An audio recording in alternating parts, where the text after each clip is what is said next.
अस्सलाम वालेकुम वरहमतुल्लाहि वबरकातुहू। आज दोस्तों आप लोगों के साथ हम एक वीडियो शेयर करेंगे कि इमरान खान के दौर में महंगाई कितनी हुई है और दूसरे मुल्कों के बनिस्बत हमारे पाकिस्तान में कितनी महंगाई है। अगर आप सऊदीया को देखो या फिर यूरोप ममालिक को देखो। आज एक भाई हमसे वीडियो आप लोगों के साथ एक भाई की हम वीडियो आपसे शेयर कर रहे हैं यूरोप ममालिक से, और वहाँ के रेट और हर चीज़ आप लोग ये वीडियो देखें और आप एनालिसिस करें कि इमरान खान के दौर में और हमारे पाकिस्तान में कितनी महंगाई। आओ ये वीडियो आखिर तक देखें। ਲੋ ਜੀ ਇਹ ਜੇ ਧਨੀਆ 100 ਰੁਪਏ ਦੀ ਸਬਜ਼ੀ ਰਹੀ ਨਾ ਪਾਕਿਸਤਾਨ ਦੇ ਵਿੱਚ, ਆ ਭਾਈ ਧਨੀਆ ਪਾ ਦੀ ਨਾਲ, ਧਨੀਆ ਫ੍ਰੀ ਮਿਲ ਜਾਂਦਾ ਸਾਨੂੰ ਥੋੜਾ ਜਿਹਾ। ਇਹ ਕਿੰਨੇ ਦਾ? 160 ਰੁਪਏ ਦਾ।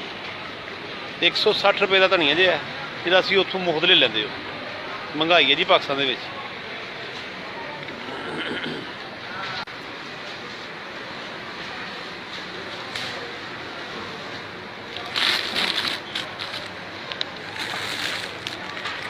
ਇਹ ਜੇ ਗਾਜਰ ਬੜਾ ਪੀਂਦੇ ਹੋ ਗਾਜਰ ਦਾ ਜੂਸ ਤੁਸੀਂ, ਹੈ ਕੀ ਭਾਵੇਂ ਪਾਕਿਸਤਾਨ 100 ਰੁਪਏ ਧੜੀ, 50 ਰੁਪਏ ਧੜੀ, 150 ਰੁਪਏ ਧੜੀ।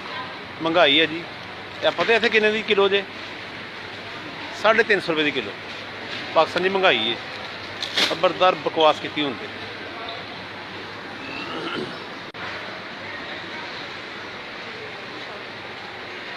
ਇਹ ਕੀ ਹੈ ਜੀ? ਸ਼ਿਮਲਾ ਮਿਰਚ 40 ਰੁਪਏ ਕਿਲੋ, 50 ਰੁਪਏ ਕਿਲੋ। ਇੱਥੇ ਕੀ ਭਾਅ ਜਨਾਬ? 700 ਰੁਪਏ ਕਿਲੋ। 700 ਰੁਪਏ ਕਿਲੋ। महंगाई है जी पाकिस्तान की महंगाई है। I love my country Pakistan जिंदाबाद।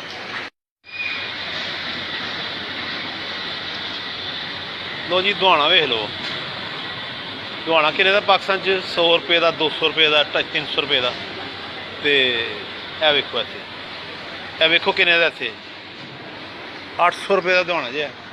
सॉरी 1200 रुपये का। यह दुहाना किन्ने दा? 1200 रुपये पाकिस्तानी। तो कहते हैं महंगाई, कहते हैं महंगाई कर दी। अदरक जी अदरक 900 रुपये किलो। है जी आलू, हैं जी इमरान खान ने महंगाई कर छड़ी है। 600 रुपये किलो, 600 रुपये किलो।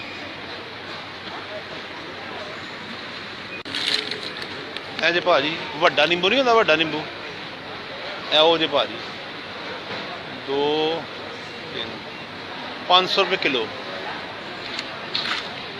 ਖਬਰਦਾਰ ਕਿਸੇ ਨੇ ਬਕਵਾਸ ਕੀਤੀ ਇਮਰਾਨਾਂ ਦੇ ਖਿਲਾਫ।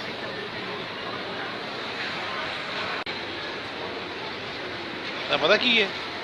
ਯੂ ਨੋ ਦਿਸ? ਭੱਠੇ ਭੱਠੇ बैंगन, बैंगन का भरता। दिस इज बैंगन। हाँ जी की भाव है जी उत्थे? तुहानूं पता होएगा, तुसीं सारी जिवें बैंगन ही खादा। ए जनाबे अली 200 450 रुपये किलो। ओके फिर कहते हैं महंगाई है पाकिस्तान दे विच।